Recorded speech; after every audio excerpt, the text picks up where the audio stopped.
বনের বিভিন্ন ধরনের পশু পাখিদের নিয়ে একটা গল্প আছে ক্লাস 3-তে, যেটা হলো ব্যাঙের সাথে। যেখানে বিভিন্ন ধরনের পশু পাখি বিভিন্ন ধরনের সমস্যায় পড়ছে, যেমন পিঁপড়ার ঘর ভাঙছে হরিণের আবার পা কাটে গেছে কোন জায়গা থেকে, তারপরে সাপের লেজ কেটে গেছে।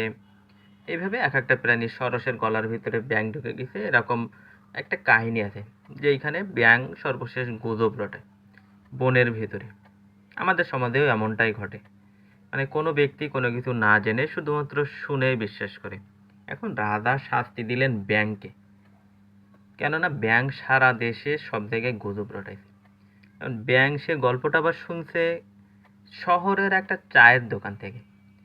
এখন রাজা তো চাইলে গুজবের মূল হোতা যে চায়ের দোকানে বসে থাকা ব্যক্তিদেরকে শাস্তি দিতে পারতেন, তিনি কেন ওই ব্যক্তিদেরকে শাস্তি দিলেন না? আসলে এটা আমাদের সমাজের একটা চরিত্রও বলা যেতে পারে। আমাদের সমাজের বাস্তব চরিত্র হলো, যাদেরকে শাসন করার মতো অবস্থা বা যাদেরকে আমরা ধরাছোঁয়ার বাইরে মনে করি, তাদের ক্ষেত্রে আইন তেমনটা কার্যকরী নয়।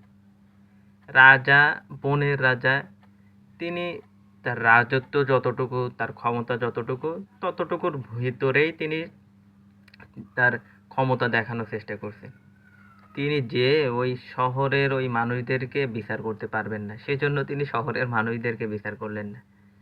আমাদের সমাজেও রাঘব বোয়াল টাইপের এই ধরনের মানুষ, যারা শিল্পপতি, কোটিপতি, বড় বড় রাঘব বোয়াল, যারা ব্যবসা করে বিভিন্ন ধরনের অপরাধ করেও তারা ছাড়া পেয়ে যায়, কেননা তাদেরকে সরকার ধরাছোঁয়ার বাইরে মনে করে। তাদেরকে ধরতে পারবে না, তাদের কিছুই করতে পারবে বলে সরকার মনে করে না।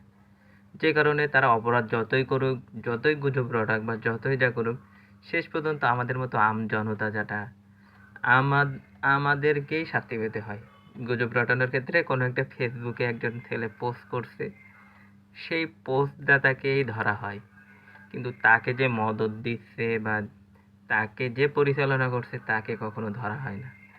আমাদের সমাজের বাস্তব চরিত্রটাই এমন। ধন্যবাদ।